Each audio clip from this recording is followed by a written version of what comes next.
We can now proceed. Um,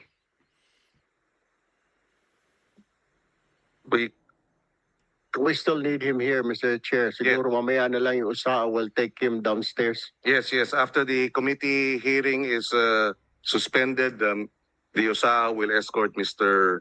San Andres to the basement. We can. Okay, Ms. Gubaton, sino si Ms. Nacario?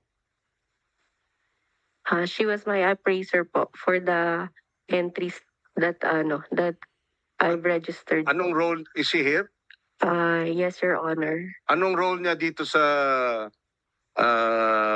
pagpasok at pag-process nitong birches? Ikaw, examiner, Yes po. di ba? Yes po. O siya, anong role niya? Siya po, chine-check niya po yung duties and taxes din po. For finality din. So, kayo ang kumakausap sa birches. Ikaw tsaka siya. Through ticket po, yes. Through Through ticket. To portal po. portal. Yes po. Well, hindi kayo humaharap ng personal. Hindi po. Hindi mo kilala si Mr. Pascual. Hindi po. Never kayo nagkausap ni Mr. Pascual. Hindi po. Si Mr. Tenoro. Hindi rin po. Ha? Tenero. Si Tenero po, nakikita ko na siya sa Subic po. Oh, sabi mo through portal. Ngayon, nagkikita kayo. Hindi po kasi minsan, sir, nag-walk through naman ang mga brokers and processors po sa ano. Pero very limited lang po yung Si Mr. Jacinto. no po. Si Miss Desagun. Hindi po. Si Miss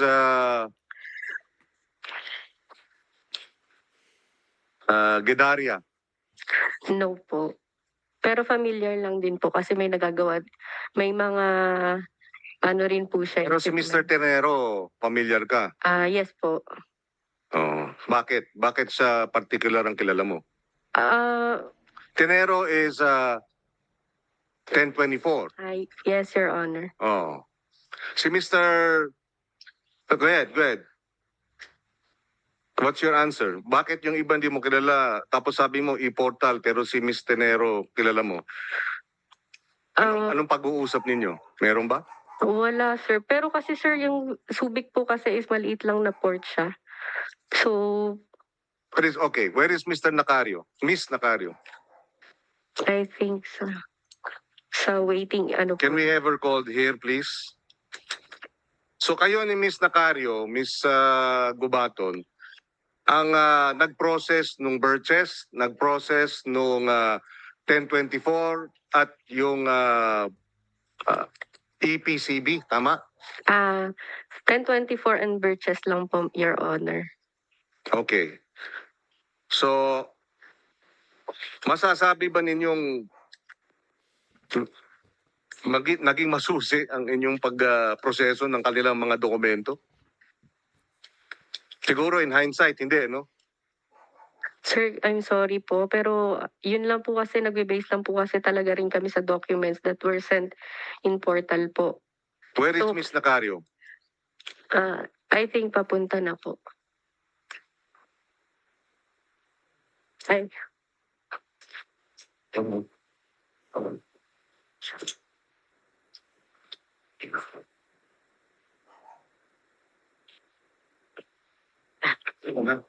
Okay.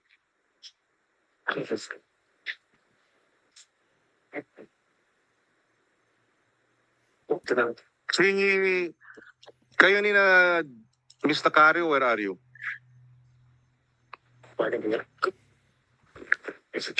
Ms. Nacario, kindly stand and stake your oath. Please raise your right hand and answer my question. Do you solemnly swear to tell the truth, the whole truth, and nothing but the truth in this public inquiry? yes po. Okay, thank you. Take your seat. Tama ba na sa inyo naka-assign bilang appraiser at assessment division yung birches tsaka yung 1024? Good morning po, Mr. Chair. Yes po, sa akin po naka-assign yung Pagka ganyan, sino nag-assign sa inyo? automatic assignment po kasi yun, sir, under our arms. So may system po yung BOC, the automatic automatic routing monitoring system. So once na-lodge po ng broker, Mr. Chair, it will be automatically assigned to examiner and the appraisers po. So, walang discretion ang supervisors ninyo to assign birches or any other consignee sa inyo? Yes po, Mr. Chair. Ba't mo pa inisip? Kasi automatic assignment po talaga, Mr. So, hindi Chair. inassign sa inyo ni Mr. Stanislao yung birches tsaka yung 1024? Ay, hindi po, Mr. Chair. Hindi rin inassign sa inyo ni Joey San Andres? Hindi din po, Mr. Chair. So, kayo ang nag-assess ng shipment, tama? Yes po, Mr. Chair. Nagtutulungan kayo at nag-assist kayo ni Ms. Gubato? Ang process po kasi namin, Mr. Chair, sa assessment, so once na-lodge na po ng broker yung entry, so isi-send po niya yun sa portal system po ng BOC online. And then from there, magkakaroon po yun ng ticket, Mr. Chair. And then it will be forwarded to the assigned examiner. And then yung assigned examiner po will register the entry upon matapos po niya yung pag-check ng lahat po ng document. Kung in order na lang naman po and kompleto, so it will be forwarded po sa assigned appraiser. So ako po, Mr. Chair, as the assigned appraiser, my function po is number one, to check the completeness of the document. Dun po sa na-upload na ticket. And then after po that, kung kumpleto naman po, Mr. Chair, then I will review all the works and findings na ginawa po dun sa registered entry. Pagka tama naman po yung tariff classification ng goods, pati po yung value po ng product, so pwede ko na po siyang i-assess para po mabayaran yung duties and taxes, Mr. Chair. And then para po pumasok po yung payment ng tax in the bank. At any given instance, nakipag-usap ba kayo well, you were assigned birches, no? And 1024, were you able to talk to the consignee, the brokers? Katulad po na sinabi po ni Ms. Gubaton, we are really communicating through our portals. For example po, Mr. Chair, So you never sat down with birches or EPCB? Wala silang courtesy call or meeting with you? no po, Mr. Chair. Ang communication po namin, for example, to cite an example po, kunyari, if kailangan po namin ng proof of payment, nagko-communicate po kami through the portals. And then, i-send po namin yon sa ticket owner. And then sila po, yes I po, yes po. understand. You're, Sorry po. Basic question. So wala kayong, Wala po, Mr. Chair. hindi nyo nakausap si Miss Gedaria, Hindi po, Mr. Chair. si Miss Desagun, Hindi po, Mr. Chair. si Mr. Tenero. Hindi din po, Mr. Chair. So wala. Wala po. Okay. So paano nyo natitiyak na ma-avoid ninyo yung ganong klaseng mga pangyayari? Baka yun ang dahilan. Kaya nakakalusot. Kasi si Mr. Hawla yung may-ari ng EPCB pero Panda delivery driver lang pala siya. Si Miss Gedaria, hindi naman kilala siya daw ang broker ng EPCB pero hindi naman kilala ni Mr. Pascual. Hindi nyo trabaho na tiyakin na maayos yung dokumento? Maayos yung paghanda? Kilala, di ba? Since documentary process lang po yung function po ng sa side ng appraiser, so usually pagka may kailangan lang po kaming mga documents, yun lang po yung time na magko-communicate kami through portals po, Mr. Chair. Well, obviously, your process is flawed. Di ba? Dahil Panda driver delivery, nakapasok ng 130 million worth of smuggled goods. Di ba? Magkano yung sa Tenero? 40 million worth of goods. Hindi naman, di ba? Miss Gedaria, hindi naman kilala si EPCB. Paano nakakalusot yun sa inyo? Would you care to explain paano nakalusot? Kayo ang appraiser, kayo ang examiner, Ms. Gubaton. Ano ini-examine ninyo? Dokumento lang. Kahit nga yung dokumento hindi daw siya nakapirma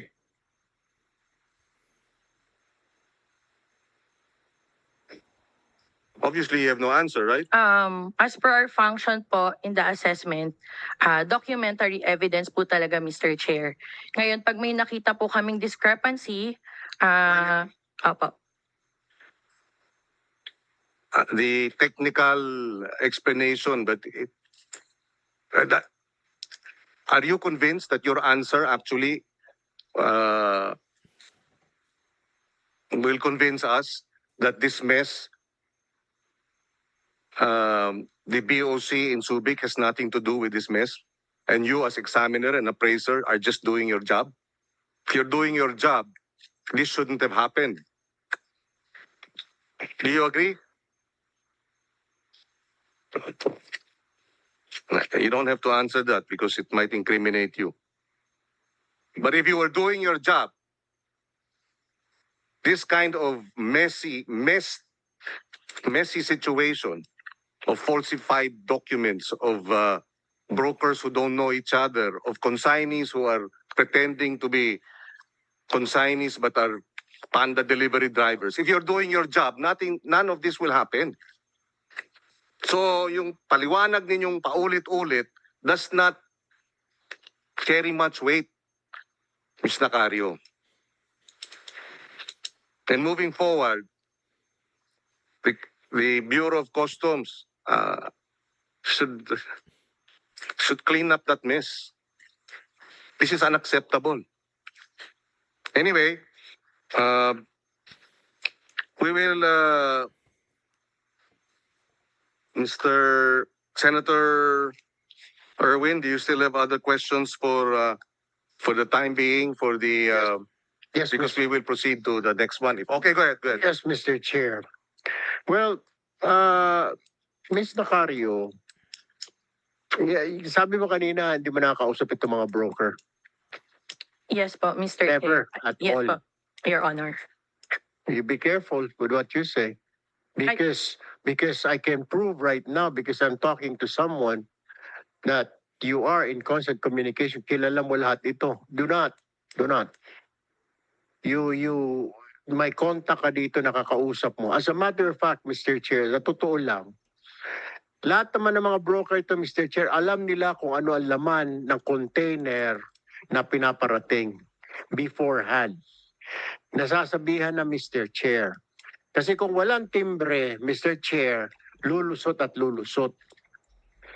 Kaya nga doon, Mr. Chair, napansin mo, karamihan ng agricultural sa Subic, kasi malayo, Mr. Chair. Hindi sila po pwede sa POM, hindi pwede sa MICP kasi nandoon yung commissioner, nandoon sila Marunilla, nahuhuli. Pero ito sa Subic, magkakilala yan, Mr. Chair. So do not get me. Do not, ika nga, paikot-ikutin pa kami rito because nakakausap mo yan. Itong kausap ko ngayon dito sa cellphone, ka-text ko, nakakausap mo yan. I'm just waiting for pictures na nakakausap mo yung mga yan. Do not wait for me to come out with pictures na nakakausap mo itong mga broker na ito, na dumadaan sa'yo, nakakausap mo. Kaya imposibleng sasabihan mo na hindi mo kilala, hindi mo na ako puro documentary. Kanina mo pa pinapaikot-ikot kami, kaya natatawa lang ako eh. Wag mo nang pilitin, Iha, because of the fact na ikaw yung sumunod, sa-cite ng contempt, na you have to explain. So do not fool us na hindi mo nakakausap ito.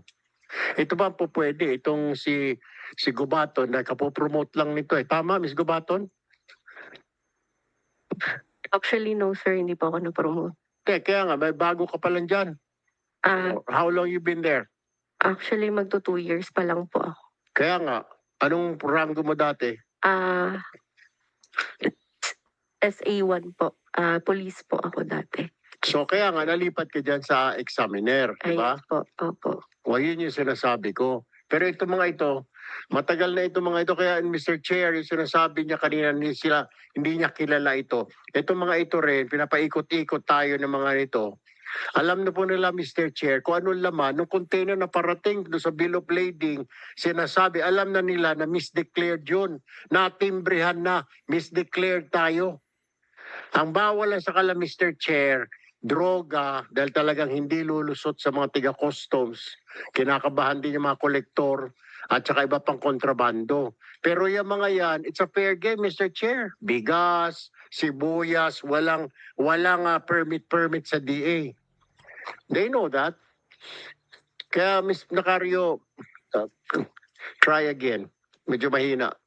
I'm waiting for the pictures na kausap mo yung mga yan. All right? That's all, Mr. Chair. So,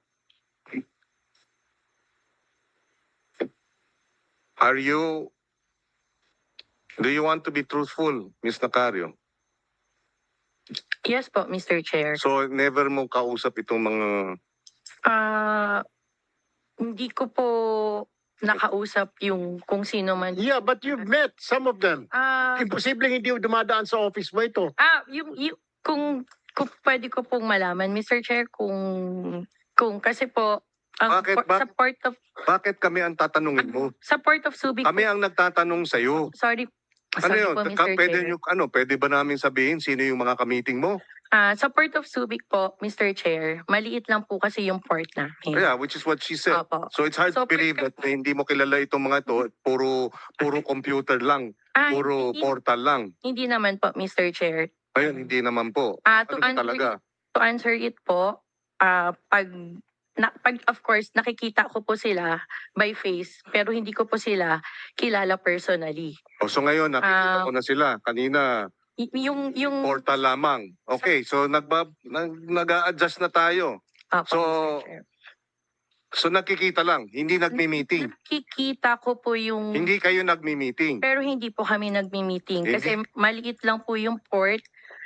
In fact, yung canteen po namin is nasa may labas lang. So, pagka lumalabas po ako during lunchtime para po kumain, may nakakasalubong ko yung some of them na nagpa-process po sa Subic. So yun. So ngayon medyo hindi na portal lamang, Opo, 'di ba? So yes hindi po, lamang. tama po, Mr. Chair. So kasi kanina portal lamang. Ngayon paminsan-minsan. Kanina hindi kayo nagkakausap. Ngayon maliit lang ang Subic. So doon sa pag-uusap ninyo, nagkikita kayo during lunch break, may pina-follow up sa inyong mga transaksyon, tama? Pag lunch break po kasi, Mr. Chair, yung canteen po namin nasa I'm not- labas. Yes po. Whether it's lunch break Opo. or coffee break, Opo. nag-uusap ba kayo tungkol sa mga transaksyon? Pwede po silang Nagpa-follow up sila. magtanong kung may mga queries po sila sa office. And then kung, Nag-uusap kayo. yes po, Tama. Mr. Chair. At kilala mo itong mga ito. Yes po, pero hindi po lahat. Familiar po yung face nila na nagpa-process sa Subic. Just the face. Hindi mo kilalang pangalan. Parang Mr. Chair, parang si Vincent, si Mr. Chair, Mr. Chair, if I may. So, nakakausap mo si Berches. Si Burgess po, Mr. Chair. Hindi po Yan. talaga. Hindi ko po siya nakikita. Hindi mo ba nakikita? Sino nakikita mo dyan? Yung nakikita ko po sa port, Kami na kasalubong sa pananghalian, merienda, nag-hi, hello. si Mr. Yandok. Yo. si Mr. Yandok po, nakita ko na po siya sa office dahil nagpa-process po siya sa Ayun. Subic. Okay. Yes Sino po, pa nakikita mo sa office? Si Sa 1024. Nakikita mo ba ito? Yes po, si Mr. Lugin familiar po yung face niya. Yeah. Opo. So, may operation siya. Nagpa-process ba siya sa opisina mo? Kasi sabi niya, hindi na raw. So, meron. Nakikita po namin, nakikita ko Kaya po nga, siya nagpa-follow up din ba siya ng papeles sa office niyo, si 1024, Consumer Goods Trading? Opo, nagpa-follow Okay. up po siya sa office po. So, Okay. alright. Kasi sabi niya, sarado na raw siya. When was the last time you saw him? Sorry po, Mr. Chair, to correct si Mr. yung yung Mr. Melvin po, hindi ko po siya nakita sa Port of Subic. Hindi po, Mr. Pero si Chair. 1024 Yung nagpa-process. broker po ang nakikita po. Sino ang niya. broker ng 1024?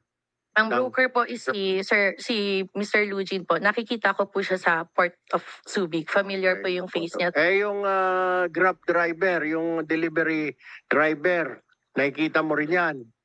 Ay, yung Grab driver po, hindi Sino ko ba yun? po siya nakikita sa Port of Subic. Si Hawla, Si si Mr. Kuala. Wala po, hindi ko po siya Hindi mo kilala, Mr. nakikita. Chair. Opo. Pero yung mga yan, kilala mo, di ba? That's the question we're asking. Hindi ko naman sinasabi mga beshi mo yan, mga kumadre mo, nakakausap mo, di ba? Kasi imposible sabihin mo, puro ka lang portal, dumadaan siyempre magbabayad, di ba? Magdadala ng papel, magpapirma. Ikaw naman, di ba? Tama po, Eh, Mr. of Chair. course, hindi mo nakikita yung mga yan. So, Mr. Chair. Yes, thank you. Well, obviously, considering what we found, in terms of the testimonies, that there appears to be, circumstantial evidence that establishes that the Subic collector's office, the examiners, the appraisers, at the minimum were remiss. And therefore, we are concerned as to the extent whether they were remiss by virtue of incompetence or remiss by virtue of corruption is something that we would like to know. We can now proceed with the permission of Senator. Mr. Chair, may papahabol lang ako kay Go Asik ahead, go ahead. Maronilla kasi wala naman dito yung Go ahead. Customs Commissioner natin. I suggest, Mr. Ascom Maronilla, na magkaroon kayo ng reshuffle ng mga kolektor dyan sa inyo kasi parang tama nga, we don't know if it's incompetence o masyadong but I heard there's a reshuffle going on soon. Nagagawin ang opisina po ninyo because yung iba non-performing. Kagaya nito, itong Subic na ito, non-performing din ito. Balita ko sa mga sources ko. So, kailangan siguro i-reshuffle muna natin mga tao natin. Ano po? Para makatulong din because hindi nyo na-meet ang target ninyo. Yan important. We have to meet our target. And at the same time, siguro ma-reshuffle ang mga tao. Palit-palit muna tayo ng mga tao. Kasi what you're doing here in Manila, mukhang hindi nakakarating doon sa provinces. Mahigpit kayo dito sa POM, mahigpit kayo sa MICP, di ba? Lagi kayong talaga nakabantay kayo, yung office ninyo, lalo na yung office ninyo. Dapat pati dito sa Subic, sa Batangas, dapat matindi na pagbabantay ninyo. Well, I commend you. Dahil marami kayo nahuhuli sa POM, mga drugs sa Mr. Chair, nasasabat nila yung Port of Manila, sa MICP, ganun din. So you're doing a wonderful job. Ang bantayan ho siguro ninyo, ASCOM, itong Subic, ito yung mga nasa provinces kasi baka nalulusutan tayo doon. Siguro yung kung gaano ka hirap ang pagbabantay nyo, bantayan nyo rin itong ibang ports ninyo, ASCOM Maronilla. Well noted, Your Honor, and we assure you that we will extend our operations to the outports. And yes, Your Honor, I do confirm that there's a forthcoming reshuffle. Number one, it's based on it's a performance-based reshuffle by the commissioner, and of course, number two, we looked into some of the integrity issues also of some of our personnel in the ports. That's why a reshuffle is forthcoming, Your Honor. Is that nationwide or is that only here in Luzon? It's a nationwide reshuffle, Your Honor. Nationwide result. So non-performing, reshuffle, kagaya ho nito, mga nalusutan. Hanggang siguro sa baba, hindi lang po kolektor, pati sa baba. Palitan na rin ho muna siguro natin, sir, kasi non-performing nga, di po ba? Hindi nagagawin trabaho. Nalusutan tayo kung hindi pa nahulin tong tigadi. Ilang containers pa ang lumulusot to siguro dyan, di po ba? Yung higpit ng pagbabantay ninyo ni Commissioner Nepomuceno, gawin din ninyo doon sa ibang mga probinsya. Ano po? Tama ho yung ginagawa ninyo. I commend you for that, you and the Commissioner. Pero dapat i-extend ninyo hanggang sa labas ng Metro Manila, di ba? Batangas, Subic, Clark, kung saan-saan niya, Cagayan de Oro, Zamboanga, La Union, bantayan din ho natin. Huwag lang ho yung dalawang port. But you're doing a wonderful job here in these two ports. Thank you. Thank you, Your Honor. Thank you. Just a few more points dito sa Subic, no?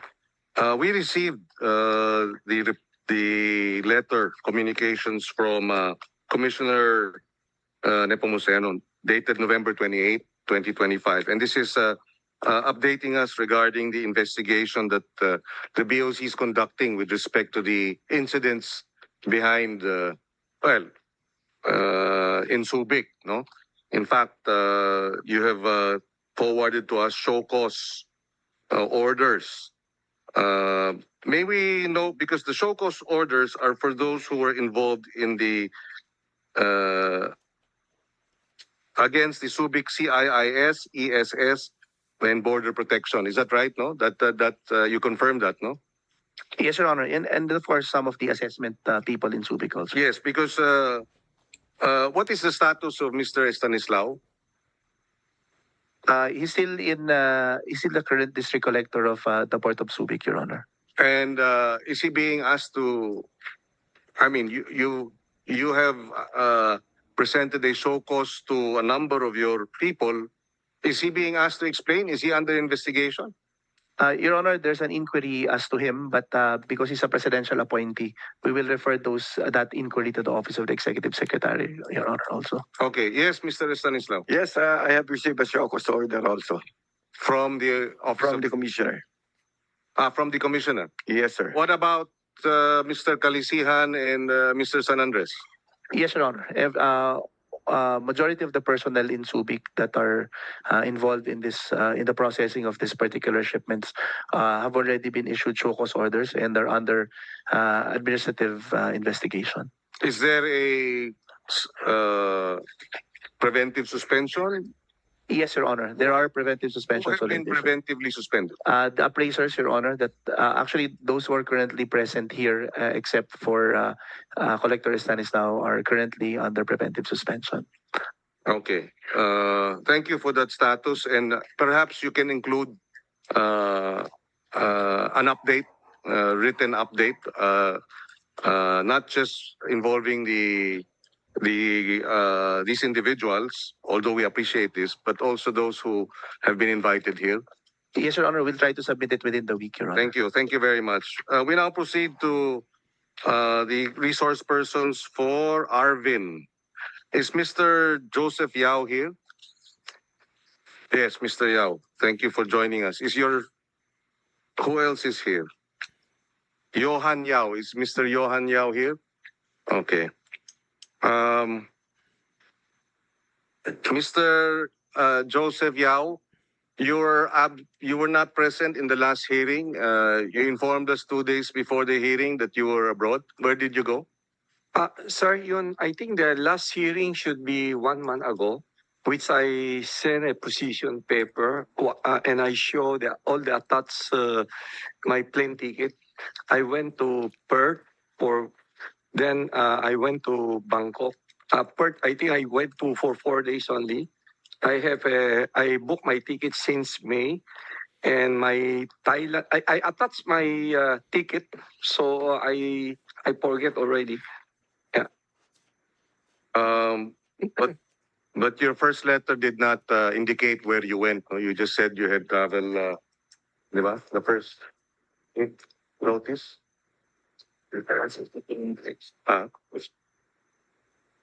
Sorry. We stand corrected. Okay, but thank you for joining us this morning.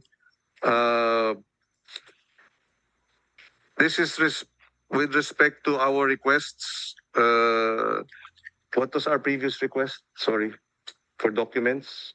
For documents on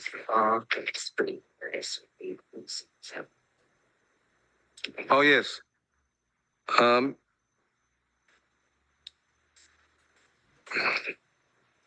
Where is Mr. Briggs Sadama? Mr. Yao? Sir, I don't know. Sir, hindi ko... Actually, si Briggs, never ko na-meet po si Briggs po. What about your son, Mr. Can you please join us? Have you taken your oath? Mr. Sadama, Mr. Johan Yao, owner of Renzi International Marketing, constituted and appointed Mr. Brix Adama as my true lawful attorney in fact to make and transact with the BIR, BOC, BPI. I'm also not familiar with him, Mr. Chair. Huh? Yeah, can you please can you administer the oath, Ms. Attorney Lina? I already took the oath. Please stand up. Please stand up, Mr. Johan. Raise your right hand and answer my question. Do you solemnly swear to tell the truth, the whole truth, and nothing but the truth in this public inquiry? I do. Okay, please take a seat. Thank you for joining us. You are Johan? Yes, yes. Mr. Yes, Chair. you are the owner of Renzi International? I'm one of the board members. Yes. And you constituted and you appointed Mr. Brix John Sadama to be your lawful and true and lawful attorney in fact. I believe he's the one who signed the documents. But Yes. I have not met him personally. You have not met him personally.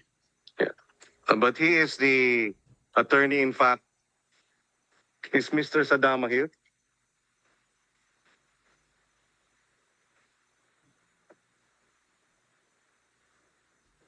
Yes, he has been subpoenaed and he has First invited. yes. After being invited and failing to attend, we issued a subpoena for Mr. Sadama. He again failed to attend. We are therefore moving that a warrant of arrest be issued. Oh, Mr. Chair. And we second it. So let the committee secretary, in coordination with the Office of the Senate President, issue a warrant of arrest for Mr. Brix John Sadama for failing to comply with the lawful order of this committee. So who is Mr. Sadama? I'm not familiar with him, Mr. Chair. The BPI. That's the whole package. Yeah. Well,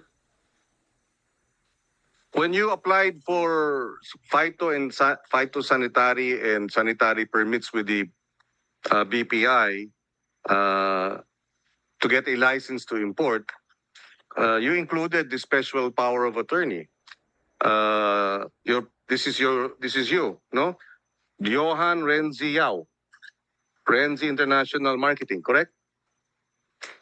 Yes, sir. That's yes, Mr. Chair. That's Yes, my name. and it is notarized, and you have your thumb mark, and it is a application for license to operate as importer.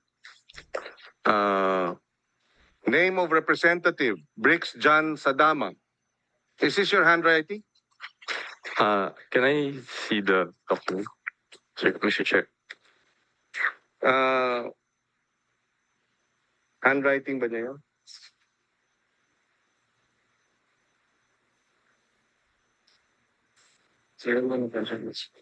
Handwriting. Yung pinaka-aking fiftus.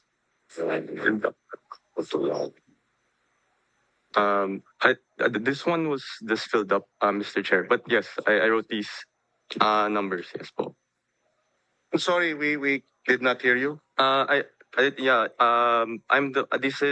These are my information on the documents. Tama po. No, but is that your handwriting? Yes po. Okay, it's your handwriting. So, and this is your signature, grantor. You signed it. You signed the special power of attorney appointing Mr. Sadama. Yes po. But And you also likewise signed that your name of representative is Brix John Sadama and Shelly Bonagua. Shit. Can you show this? You confirm that that's your signature Yes po. and that's your handwriting. The word, the information po on the document. No. You confirm that that's your handwriting. Yes po. Yes po. Okay. So here, also with your handwriting, you wrote down the name of Brix John Sadama. Or Shelly Bonago. As your representative. Briggs Johnson daw. Yes. Yes po. Here. Okay. Yeah. So let's start. Let us restart this. Do you know Mr. Sadama or not? To be honest, Mr. Chair, I actually not so familiar with him, but it is right that I did write his name here. So now you're not so familiar with him. Earlier you said you don't know him. So which is which? We signed many different documents kasi Mr. Chair, no, sa office. So, yeah. So what's yeah? Yes, what? Yes, you don't know him. Yes, you know him. Yes, you kind of what? It is true, sir, that I wrote his name, but I don't really remember him, honestly. That's why. Would your father know him, Mr. Joseph Yao? You earlier mentioned you didn't know him, Mr. Joseph. Can we have them both sit down so that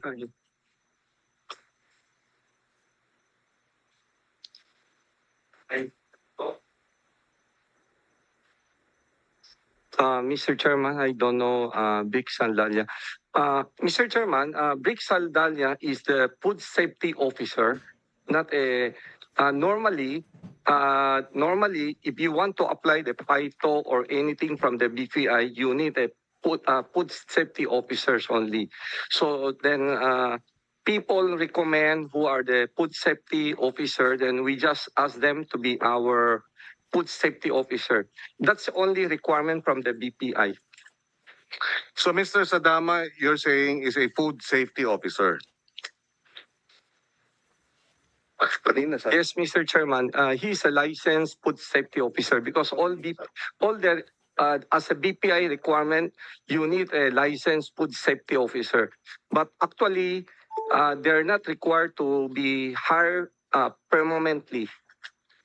Okay, but earlier you said you didn't know Mr. Sadama. Now you know he's a food safety officer. Sa document po, sir, is a food safety. No. I asked you earlier, do you know Mr. Sadama? No, sir.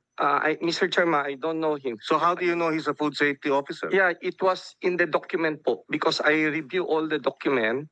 It was he's a food safety officer because I sent you a position paper last time po na yung Brigsadan niya, I don't know Brigsadan niya, but it's only a requirement from the BPI. That's why we need to hire a food safety officer. Otherwise, the BPI will not approve our license. Okay, Mr. Chair. yes.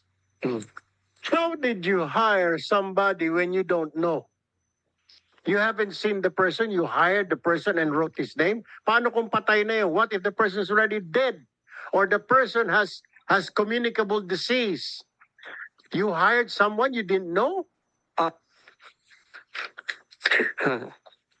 Sir, Mr. Chairman, kasi yung po ang requirement ng BPI. Kaya nga, saan nyo nakuha yung bricks na yan? Nahihirapan nga kami hanapin. Invento ba yan? Nabasa nyo sa newspaper o doon sa obituary yung bricks na yan? Sir, Saan nyo nakuha yung bricks sa Danya na yan? O anong may pangalan? nag-refer lang sa office namin po. Sino nag-refer sa inyo? I have to check it ko kung sino. Kasi yung Brigsadan niya po is, you cannot get a license. I know that, I know. So, ibig sabihin, sinulat nyo yung pangalan na hindi ninyo may nagsabi lang, ilagay mo bricks sa Danya dyan. Mr. Chairman, kasi normally sa office namin, if somebody na pinalalagay lang, pinipirmahan lang namin. So, lagay lang ang lagay pangalan. So, kahit na kriminal, kahit na patay na, lagay without checking. Wala kayong vetting. Paano kung kriminal, smuggler, paano kung may communicable disease? Ilalagay nyo as food inspector? How can you do that? Probably, sir, yun ang overlook po namin. Isa ibang documents nyo, attorney in fact pa, nakalagay doon sa anak mo naman. Ano ba talaga siya sa kumpanya ninyo? Sir, yun, sa totoo lang po, yung food safety officer lang alam namin. Sino nga ang nagrekomenda sa inyo? Sino bumulong sa iyo? Ilagay mo dyan. Driver mo, yaya nyo, barkada mo, na Chinese din. Sino? Sa office lang po, somebody tell us na kailangan namin na food safety officer. So, nilagay yung pangalan ng BRICS na yan. Yes, kasi I think yun po ang nakalagay. Kahit sino lang, kahit na hindi naman talaga espesyalista, basta dahil requirement. Sir, may mga certificate po yun eh. May certificate si BRICS. Oh, Kung meron po. nabasa mo yung certificate, Suppose, hindi mo in-interview. Gusto ko makita itong BRICS na ito. Hindi ka nag-interview, hindi ka nagtaka. hindi po kasi pag ganito po, kasi parang one time mo lang kukunin yun eh, sa documentation lang. After that, no more na. Okay. Go ahead, Mr. Chair. Yes. Well, the reason why we're asking this, Mr. Yao, is Mr. Sadama is the attorney, in fact, of 5 companies, right? Arvin, Renzi, Horizon, Manus Day, Beatus, and Atara. And Horizon, Manus, Beatus, and Atara, from time to time, would import and deliver to Arvin warehouse. Mr. Chairman, I think yun Arvin, iba po ang safety officer. I'm not so sure kung yun Arvin kasama yun salda niya. Renzi. Renzi, kasi Renzi is your son. yes po, opo. And Kasi you're also a officer of Renzi. You're president. yes, Mr. Chairman, yes po. Yes. Actually, sir, yun Arvin. I'm president also. Yeah, yun, sir, Mr. Chairman, kasi ang nangyari po, all the while, kalam namin, ang isang kumpanya ay pwedeng isa lang po. Kaya nung ginawa namin Arvin, so meron kaming sariling food safety officer. Then yung pangalawa, may nagrekomenda lang, kaya kinuha namin po. Parang for one-time job lang po yun eh. So, would you have an idea where he is? Sir, wala po. Because he hasn't appeared here, and now we are going to have him. A warrant of arrest will be issued. So you don't know him. You only hired him now. Well, you know him as a food technician. He is the attorney, in fact, of Renzi, of which you're the president, and you haven't seen him or have spoken to him. Yeah, sir, Mr. Chairman, one time lang po nga yun eh. Okay. Yung- yeah. Okay. We'll take it at its face value. Now, do you confirm that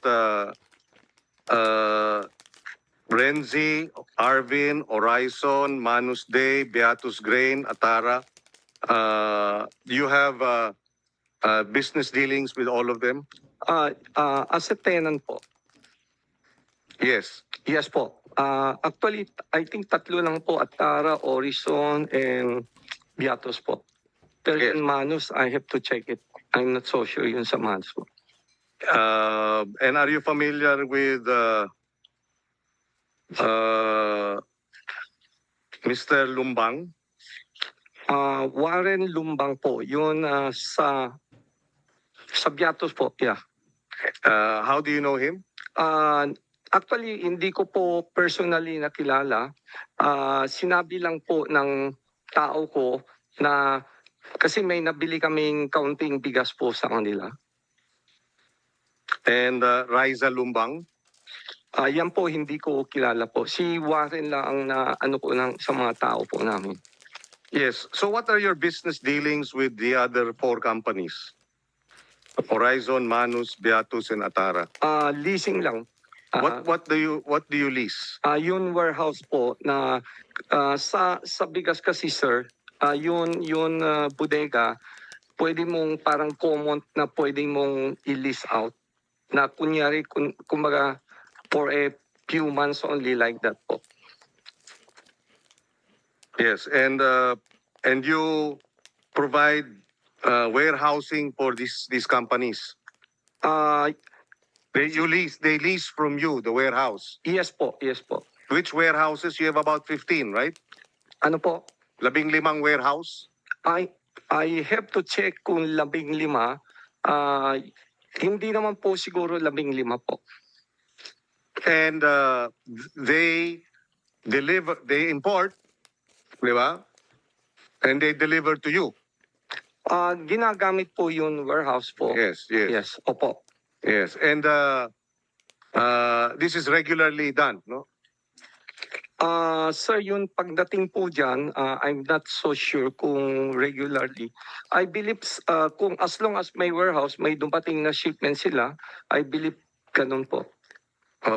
Do you confirm that your company and your dealings with the other companies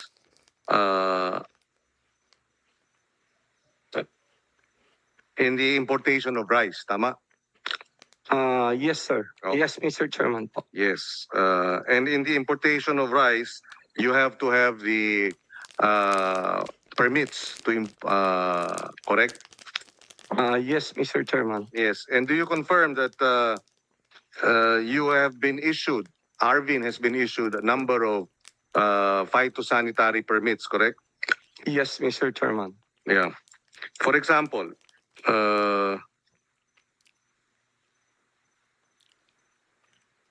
Arvin International Marketing,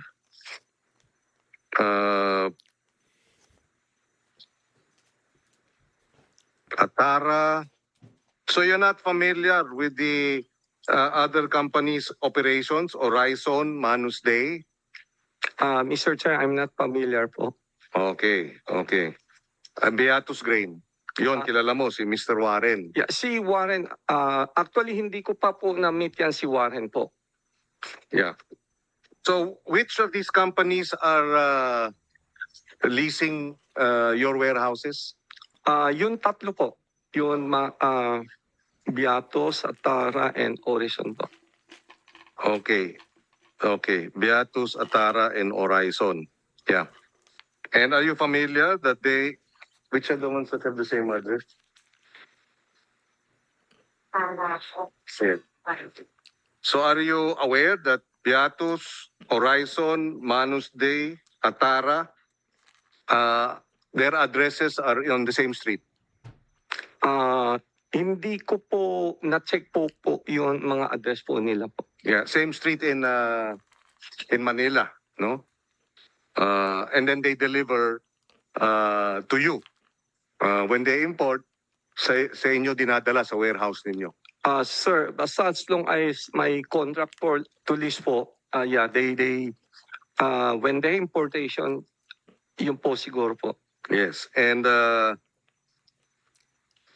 may the committee secretary inform us if, because we also subpoenaed the members of the board of these companies. May we be updated what happened to the invitations or the subpoenas? Actually, sir, we already reached the point where we sent in contempt order or warrant of arrest. And again, we were not able to arrest them or locate their whereabouts. But we started with invitation, then the usual processor, invitation, then the subpoena and show cause order, then finally the warrant of arrest. And we again failed. And so the sergeant at arms has been unable to locate and effect the warrant. No? Yes, sir. That's why I was told by our OSAD, if possible, we could get the assistance of our enforcement agencies. Yes. NBI, maybe we can request the assistance of the NBI. Mr. Yao, maybe you can help us because they lease your warehouses. We requested for your copies of your lease contract. Mr. Chairman, I bring the...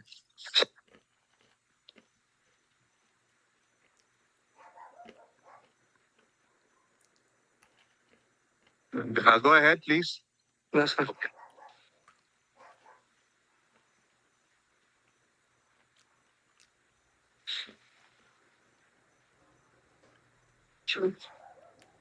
5 years old. Ay, sir, Mr. Chairman, baka naiwan ko sa CR. I have to check it po. Alin ang naiwan sa CR? Yung contract po, lease contract, dala ko po yung tatlong original po. Can I... Yes, please, go ahead. Or maybe di ako sa akin ng company, Mr. Yao? Baka maligaw si Mr. Yao. Mapunta sa parking lot. Mr. Chair. if Go you ahead, would, Senator Erwin. May we ask the Philippine Competition Commission na itong mga nabanggit na mga companies ni Mr. Chairman, di ba talaga existing ito? Do you check? How can you check na talagang iba-ibang company ito, or this is just made up companies, corporations by same person? Parang kay Diskaya, may mga St. Timothy, may mga kung ano-ano, St. Gerald, pero isa lang pala may-ari, Attorney Francisco. Mr. Chair. Mr. Chair, Mr. Senator, good morning po.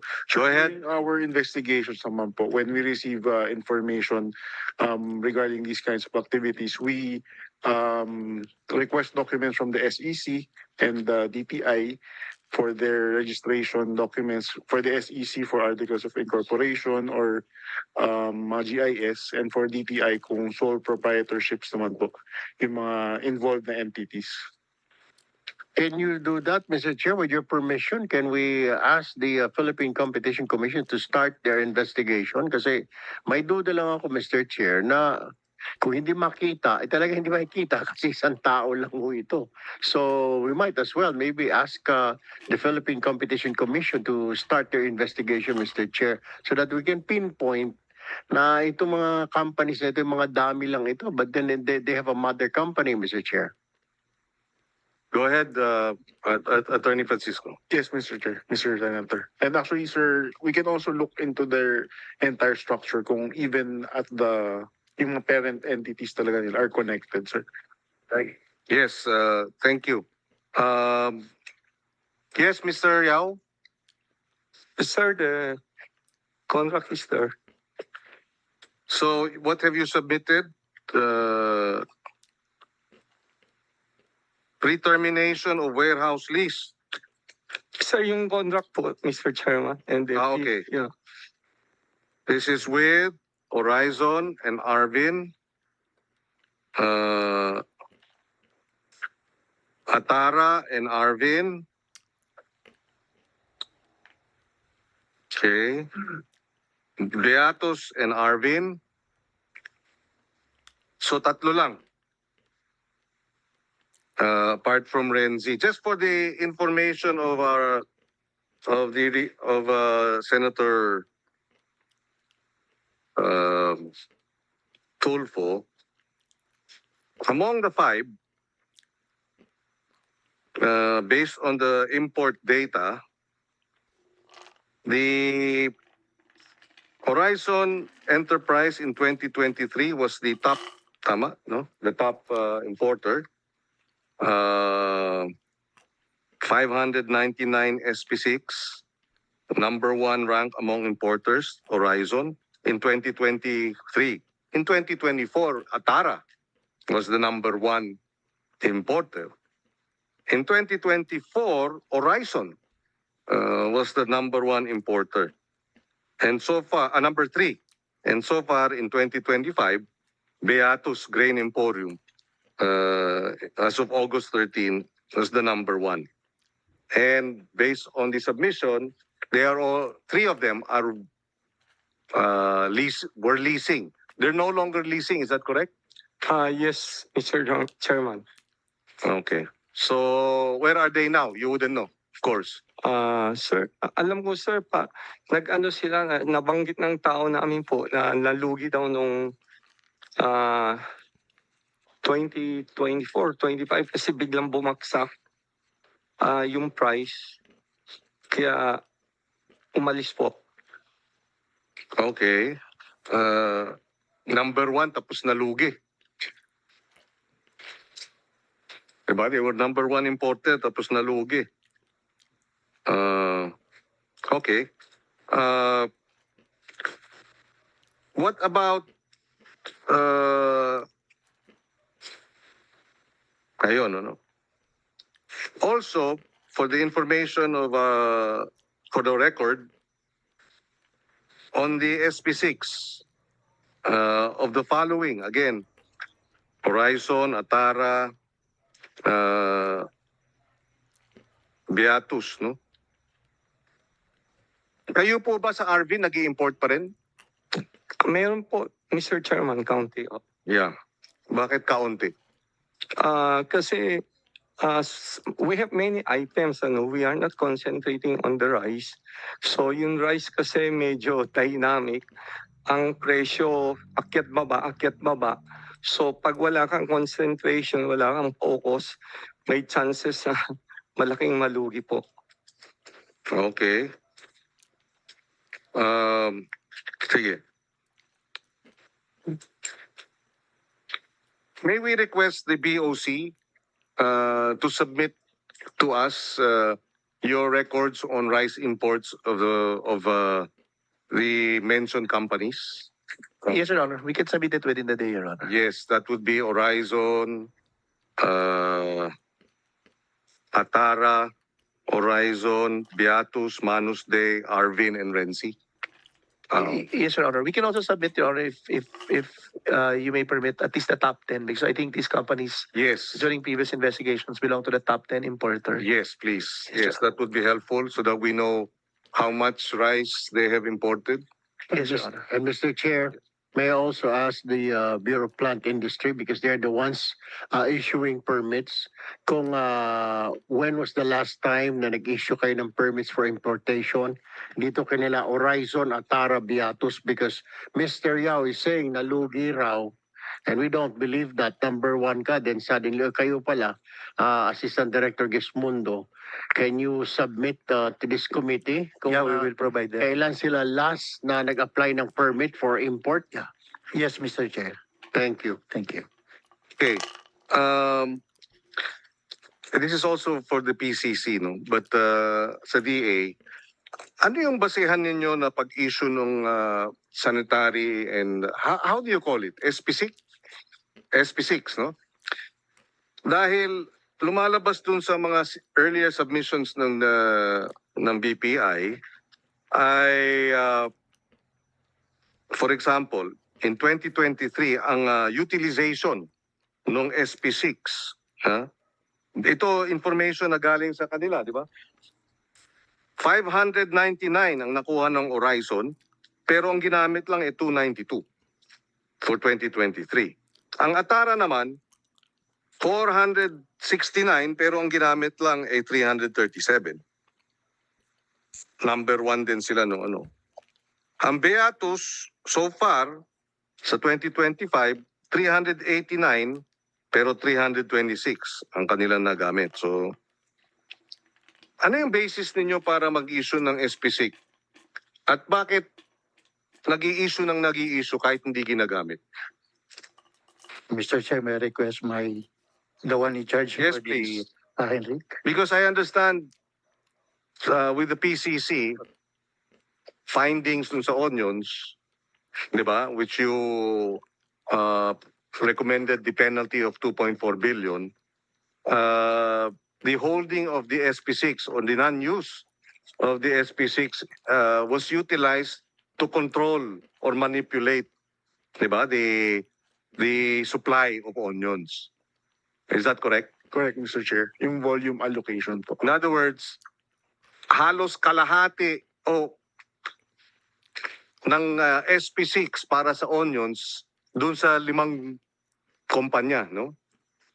At mataas pa rin yung presyo ng sibuyas kahit na kalahati lamang nung kanilang SP6 ang ginamit nila. Hindi ba? Yes, Mr. Chair. If I recall correctly, no? So dito, maraming SP6 na naka-issue, pero hindi naman ginagamit lahat. Tama? Bakit ganun? Bakit nyo ini-issuehan ng napakaraming SP6 tapos hindi ginagamit? Mr. Chair, good morning. Sorry, you haven't taken your oath, Mr. Exconde. Please administer the oath. Raise your right hand, answer my question. Do you solemnly swear to tell the truth, the whole truth, and nothing but the truth, this public inquiry? Yes. Okay, you may take your seat. Go ahead. Go ahead, please. Mr. Chair, for the basis of the issuance of the SPSIC or the SP6, we base it on the Department Circular Number 4, Series of 2016, and we issued the SPSIC for the sanitary and phytosanitary purpose, basically for the protection for pest and disease and food safety. And we issue for the rice, another guideline po would be the RA 11203, the rice tarification law.